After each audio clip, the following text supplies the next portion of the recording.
Well, so much has changed over the past year with the pandemic and economic uncertainty. And so a lot of people are just questioning, what do they want to be spending on? How can we save more money just so we're prepared the next time a crisis hits? So there's a whole new level of complexity to planning out your saving and spending. Now is a great time to update your budget. A really good first step is to take a look at where your money is currently going. So basically, you want to do an audit of your spending over the last 6 to 12 months. See if there's any surprises. Are there new recurring expenses that you didn't expect? Maybe now you can cut back on. So that self-assessment is really step number one. The next thing to think about is your savings. Having some kind of emergency savings account can be so essential to getting through any kind of bumpiness, whether it's an unexpected income loss or maybe new expenses pop up. It can be overwhelming to have a full 3 to 6 months worth of expenses stored away. Even starting with $500 can make a huge difference to getting through any kind of crisis. Another area to think about is your investments. For a lot of people, that means retirement savings. And over the last year, for some people, they actually had to stop contributing to retirement accounts just to have extra cash to get through the year. So now is a good time to think if you can go back to making those automatic deductions so you're constantly saving for retirement without even really thinking too much about it. If you have kids, you might be investing and saving for their college. Now is a good time to look at those accounts and see if you need to do any rebalancing to make sure that your child will be ready for college, which of course, the year they go to college is getting closer all the time. So you want to make sure those investments are also getting more conservative.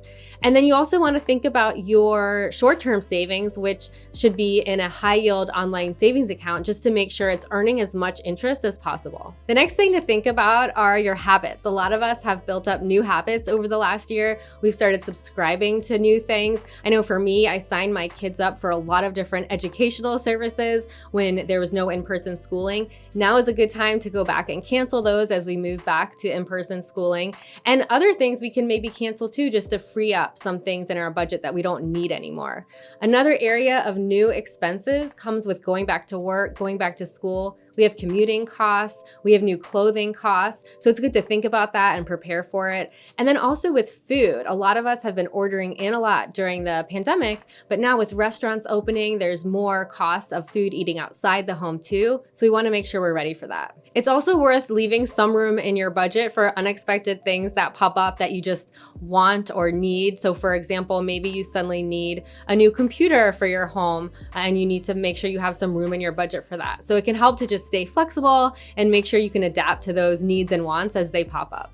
So now that you've looked back at your spending, you've looked at your new habits, now it's a really good time to think about your goals. For a lot of us, they've shifted dramatically over the last year. The economy has changed, our personal situations have changed, and your goals might have changed too. So that's why it's a really good idea to actually put some time into thinking about your goals, the ones you have now, and even write them out just to get really clear about them. There's really two main types of goals: our short-term goals, which you want to get done in the next year or two, and then our longer-term goals, where we're looking out over the next 5 to 10 years. With our short-term goals, a lot of us are interested in buying things that we haven't over the last year. So for example, I know for me, I don't think I've bought any new clothes at all. I've been wearing the same thing practically for a year. So I want to go out and get a new wardrobe maybe as we go back to school, go back to work. And then also, we haven't seen people, we've been in our own homes, haven't really been able to connect in person with friends and family. So we might want to spend money on those trips, a vacation that's been long delayed. There's all sorts of things on our list that we really want to tackle in the next year or two, and a lot of that takes money. So that's why we want to save up in advance in order to afford those things without going into debt. When it comes to your longer term goals, that includes things like making a big job transition. Maybe you want to go back to school and change fields, expanding your family. So thinking about family planning over the next 5 to 10 years, buying a new home, or maybe you want to renovate your current home or move into a larger one. And then also retirement planning, even though that might feel like it's many years down the road, it's always a good idea to be thinking about it, planning for it, and saving. Now that you've thought about your savings and your spending and your long-term and short-term goals, it's a really good idea just to make sure that you are on track to achieve all of these things. So for example, if you are still paying off a lot of high-interest credit card debt, it might be hard to pay for that vacation that you really want to take. So doing some number crunching and really figuring out if you need to make any adjustments now can be helpful.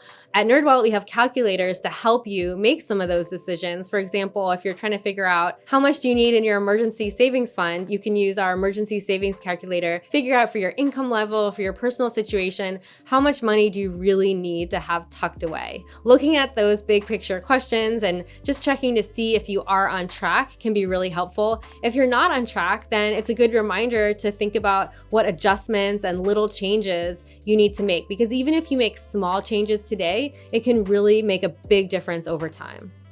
I'm Kimberly Palmer, personal finance expert at NerdWallet. The thing I'm budgeting for is a new television because our current one has a broken monitor. If you learned something from this video, please like it and don't forget to subscribe.